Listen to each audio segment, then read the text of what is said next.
Big TV భక్తి సమాచారం WhatsApp ఛానల్లో జాయిన్ అవ్వండి. అన్ని విశేషాలు ఎప్పటికప్పుడు తెలుసుకోండి. ఆవిడ ఒక సన్యాసితో సన్యాసులు ఉండటానికి ఒక వసతి కావాలని తెలిసింది. మీరొచ్చి మా ఇంట్లో ఉండొచ్చు కదా అని అడిగితే బుద్ధుడు ఆవిడ మిమ్మల్ని అంత ఆప్యాయంగా పిలుస్తోంది కదా, వెళ్ళు ఉండు అన్నాడు. అప్పుడు ఇక ప్రజలు వీడి పని అయిపోయింది అనుకున్నారు.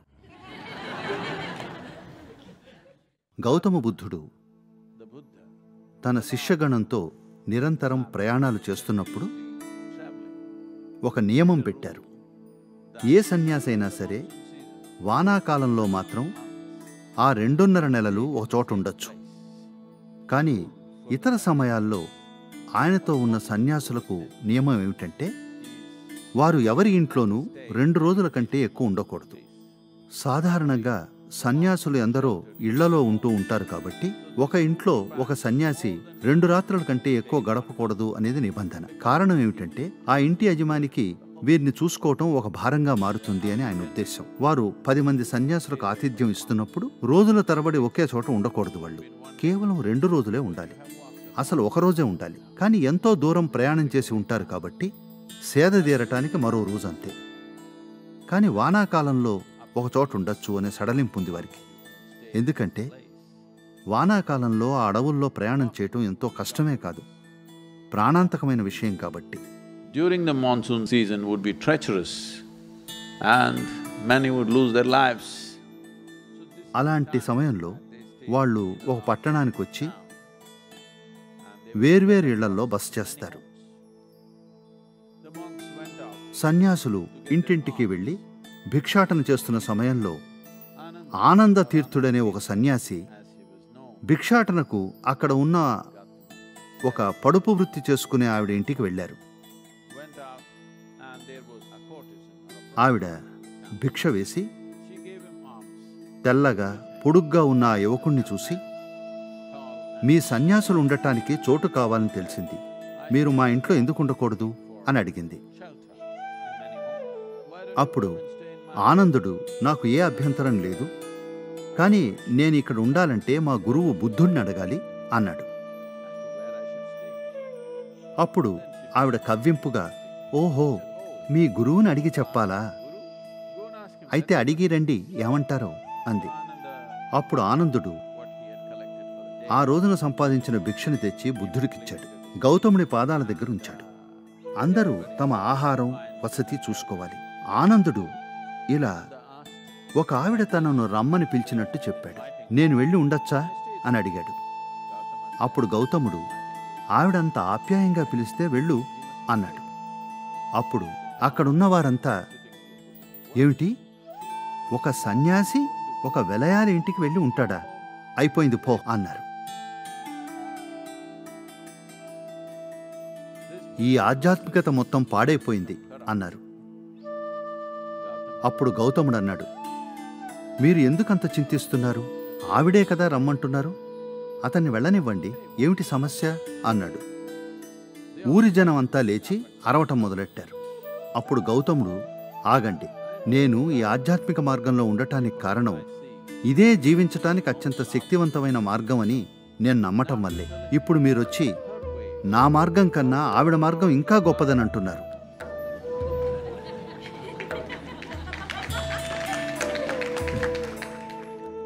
అదే కనుక నిజమైతే నేను వెళ్ళి ఆవిడ మార్గాన్ని అనుసరిస్తాను. నేను ఈ మార్గాన్ని ఎంచుకోవటానికి కారణం ఇది జీవించటానికి ఎంతో శక్తివంతమైన మార్గం అనే నమ్మకం. నా మార్గం కంటే ఆవిడ మార్గం గొప్పదని మీరంటే నేను కూడా వెళ్ళి ఆవిడని అనుసరించాలి. ఎందుకంటే ఒక నిజమైన అన్వేషకుడు చేయాల్సింది అదే. ఉత్తమమైంది ఏది కనిపించినా దాన్ని అనుసరించటమే లక్ష్యం అన్నాడు. అప్పుడు అక్కడి జనం అరుస్తూ తిడుతూ అక్కడి నుంచి వెళ్ళిపోయారు.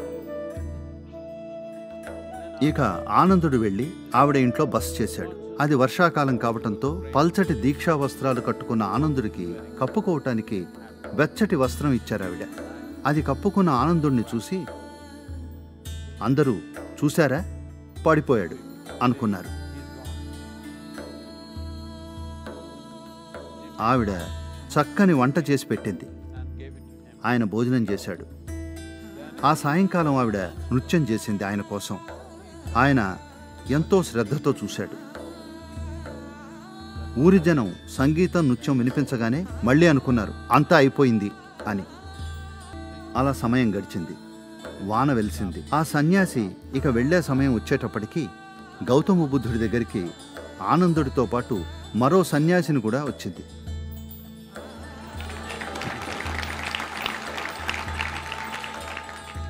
అంటే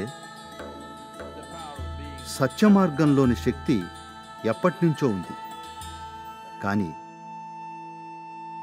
అది ఎన్నోసార్లు ఉచ్చస్థితికి వెళ్ళింది. అదే ప్రధాన మార్గంగా మారలేదు, అంతే. ఈ రోజున సమాచార మాధ్యమం ఎంతో వృద్ధి చెంది ఉండటం వల్ల, సాంకేతికత పెరగటం వల్ల మనిషిలో అతి సహజంగా ఉండే సత్యాన్వేషికి ఊతం దొరికింది. ఈ అన్వేషణ మనిషికి ఎవరో నేర్పితే రాలేదు. మానవ మేధస్సుకి ఉన్నతమైన దానికై అన్వేషణ అనేది అతి సహజమైన విషయం. మనిషికి అవకాశం ఇస్తే, ఏ వ్యక్తికైనా సరే అవకాశం ఇస్తే, మీరు ఇక్కడ ఉంటారా అక్కడ అని అడిగితే ఎవరైనా అక్కడే అని చెప్తారు. ప్రస్తుతానికి ఇక్కడ చిక్కుబడిపోయి ఉండొచ్చు, కానీ మీ అభిలాష మాత్రం ఉన్నతమైన దాన్ని పొందాలనే. చెయ్యాల్సిందల్లా ఒక్కటే. తాగటం కన్నా, మాదక ద్రవ్యాలు తీసుకోవడం కన్నా, ఈ సాంఘిక నాటకంలో చిక్కుకుపోవటం కన్నా, మరొకరికంటే మెరుగ్గా ఉండాలన్నా తపన కన్నా ఎక్కువ మత్తుని, ఎక్కువ ఆనందాన్ని ఇచ్చే మార్గం, సాధనం ఉందని మనిషికి చూపించాలి, అంతే. దాన్ని మనం మనిషికి చూపిస్తే చాలు. వీటన్నిటికంటే గొప్ప మత్తు ఉందని వాళ్ళకి అర్థం కావాలి. అనాదిగా ఎందరో యోగులు, ఋషులు, గురువులు, సన్యాసులు ఈ మత్తుని అనుభవిస్తూ ఉన్నారు. కానీ చెప్పాను కదా, వాళ్ళంతా సాత్వికులు. వాళ్ళకి నాలా పెద్ద గొంతు లేదు.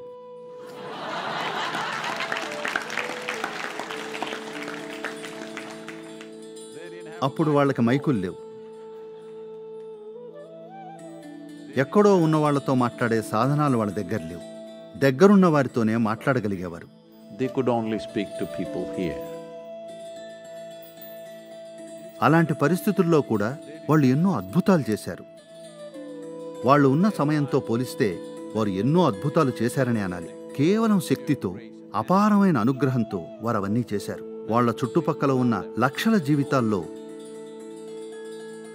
వారు పరివర్తన తెచ్చి వారిని సత్యమార్గంలోకి, శక్తివంతమైన మార్గంలోకి మళ్లించారు. ఇప్పుడు మన ఈ సమయంలో మనకి సమాచార గ్రహణ సామర్థ్యం పెరిగింది. ఇప్పుడు సత్యం ప్రతి గుమ్మాన్ని తట్టేలా చేయగలం మనం.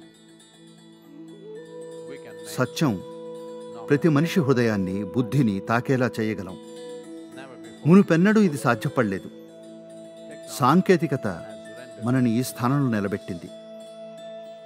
ఇది అత్యద్భుతమైన కాలం అని నాకు అనిపిస్తుంది.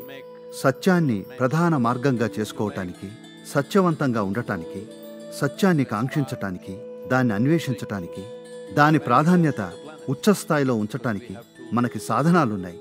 ఇది వరకెన్నడూ ఎవరికీ లేనివి.